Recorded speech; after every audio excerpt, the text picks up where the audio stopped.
Hello friends, అందరు ఎలా ఉన్నారు? బాగున్నారా? మేము కూడా బాగున్నామండి.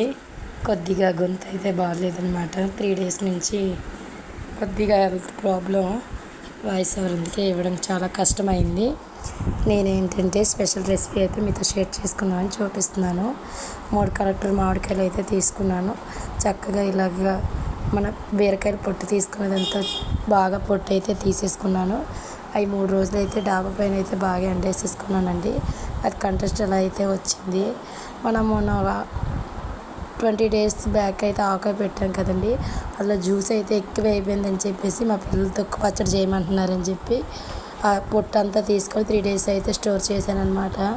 అది అప్పుడు అలా పొడి పొడిలాడుతూ వచ్చింది. మనకి అందులోకి ఈ జ్యూస్ వేస్తే సరిపోతుందండి. ఎందుకంటే అది ఆవకాయ జ్యూసేనండి. ఎక్కువ అయిపోయిందనమాట. బెల్లం అంతా కూడా ముక్కలు తక్కువ అయిపోయినాయి. ఇంకెందుకు అంత జ్యూస్ అంతా వేస్ట్ అయిపోద్దని చెప్పేసి ఆ జ్యూస్ అయితే నేను ఇందులో వేసేసాను అనమాట. చాలా బాగుంటుందండి. ఎందుకంటే మనం తయారు చేసుకున్న జ్యూసే అది. మనకి ముక్క ఆవకాయలను జ్యూస్ అయ్యి తొక్కు పచ్చళ్ళు అయితే యాడ్ చేసుకుంటున్నాం అనమాట. అంతేను.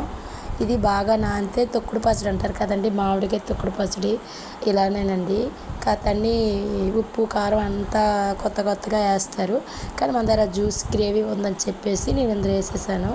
ఇందులో కొద్దిగా పంచదార యాడ్ చేసుకుంటే బాగుంటుంది. ఎందుకంటే బాగా ఎండినాయి కదా. అందులో కొద్దిగా పల్లీల ఆయిల్ అయితే వేసుకున్నాను. ఒక 3 డేస్ తర్వాత దీన్ని టేస్ట్ చేస్తే చాలా బాగుంటుంది. ఇలా బాగా ఊరుతుంది అనమాట. ఎందుకంటే 3 డేస్ ఎండబెట్టాం కదా. ఫైనల్ అయితే మన తొక్కుడు పచ్చడి అయితే రెడీ అయిపోయిందండి. మన పచ్చడి ఎలా ఉందో కామెంట్ చేయండి. చాలా టేస్టీగా ఉంటుందండి పచ్చడి అయితే. జ్యూసీగా యమ్మీగా ఉంటుంది. పెరుగన్నంతో గట్టి అయితే పిల్లలు అయితే చాలా ఇష్టంగా తింటారండి. ముక్క ఆవకాయ ఏంటంటే కొద్దిగా గట్టిగా ఉంటుంది, ఇదైతే కొద్దిగా మెత్తగా ఉంటుందండి. మన వీడియో నచ్చితే లైక్ చేయండి. బాయ్.